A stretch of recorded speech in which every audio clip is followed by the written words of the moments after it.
Hi, if you're just meeting me for the first time, my name is Adali. You are so welcome. It is nice to meet you. So we're going to be checking this video. I really want to see what it is, okay? Let's dive into this video, okay? People have already started doing the work for him. People have begun listing things like the government gave a $20,000 grant for drag queens in Ecuador. They gave a $770,000 grant for a study in Russia to put cats on a treadmill. That's right.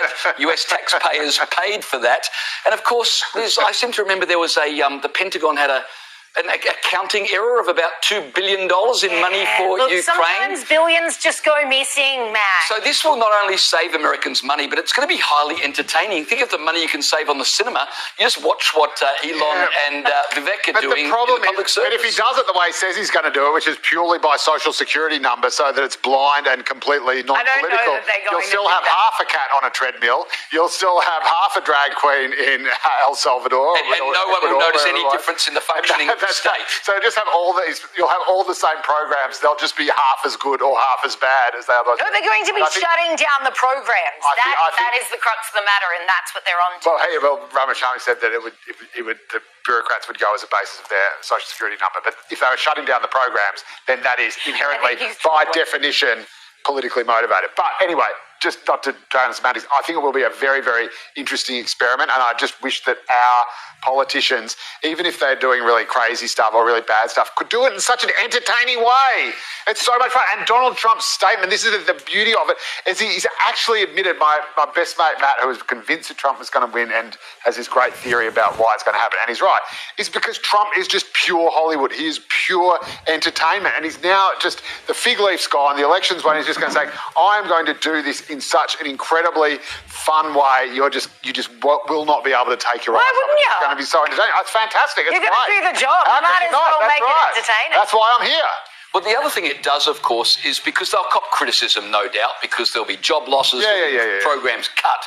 But by putting it all online so people can see in real time, they don't have to explain themselves. It'll be there as evidence, and it will absolutely help them 4 years from now to win the next election, because people will know very clearly the mess that they've inherited, if indeed that's what proves to be the case. And it actually pushes people out of the bureaucracy into real jobs that are going to contribute way better to the running of the country, no matter what they choose. Because Harvey Milei, when he cut 15,000 people from the bureaucracy in Argentina, some estimates say it's more like 24,000, which he did unapologetically. He got backlash from those people, obviously, being like, these are jobs, these are families, these are people's lives. And it's like, run along and find something whereby we, the taxpayer, you're not just suckling off the teat of the endless money that we pay with our hard-earned dollars.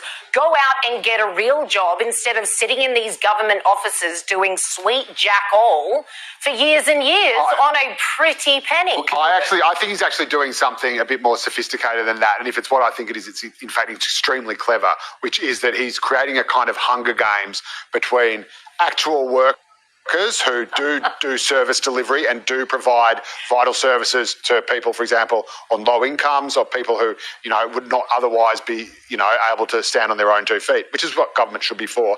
And all these kind of, boutique kind of ideological side journeys that the new kind of elite woke left, whatever you want to call them, has come to define them, and which the Democrats are now realising has been their absolute, the millstone around their neck, and it's destroyed them. And there's apparently, according to Nate Silver, there's serious talk now where they just will not touch anything woke with a barge pole. But he's actually saying, right, here are all the jobs that are on the line. There's the jobs that take care of poor people over here. There's the jobs that send, drag queens to Ecuador, or, cats on treadmills over here. One of them has to go.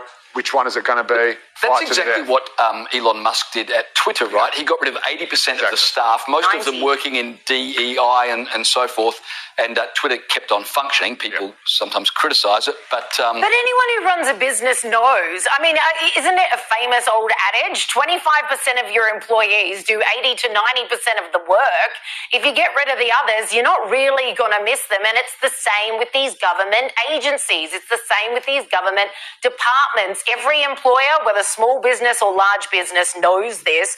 It's the same with these guys. I'll tell you what, there'll be a massive line outside Walmart in Washington, D.C. with former government employees looking for a job stacking shelves, which they'd be more able to do and probably more productive. Don't forget to like this video. Don't forget to subscribe if you have not. I'll see you on my next one. Bye.